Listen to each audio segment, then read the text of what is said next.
So I hope you have, managed to close your eyes and just recall to the moments when, something hurt you so deep, and probably how you felt, how you reacted to it.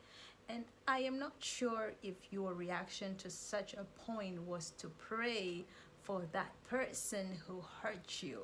Ah, just think about it, because Jesus says that pray for those who hurt you. So did you pray for that person who hurt you, or who probably is hurting you even at this point?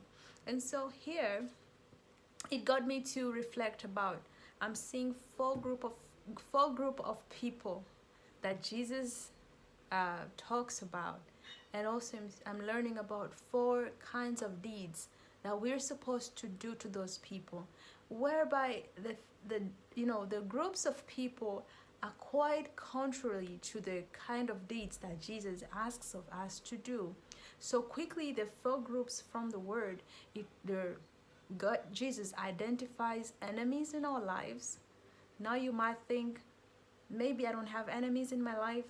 I also tend to think of that sometimes, a lot of times. Actually, I don't regard myself to have any enemies in my life. Why? Because I think I am a very good vibe person. It's always peaceful with me. It's always, but you never know. So if you ask me who are your enemies, I really don't have a checklist, which is quite different from there are people who can identify enemies in their lives. And so there are situations where you have very so much clarity, depending on your work, your life.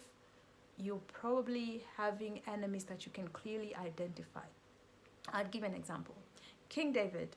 King David was, he was anointed king, but he had so much opposition. King Saul at the time wanted to kill him, so he was using every kind of ways to try to kill King David. So he loved King Saul.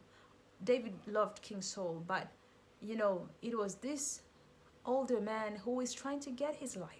And all his armies, the armies of King Saul, were at constant hunting for King David. And so it was all, like, most of his life, King David spent running away from King Saul. And if you read the book of Psalms, those were the enemies of David. And there are people who were even plotting against, like, they were setting him up so that he would be killed by King Saul. So in that circumstance, David could clearly identify, these are my enemies because they are after my life. They don't like my well-being, something like that. And so if you're in such a circumstance where your enemies, probably they're people who have, people who are telling on their face, you know what, I don't want you to succeed, or what, they're like lively just before your eyes.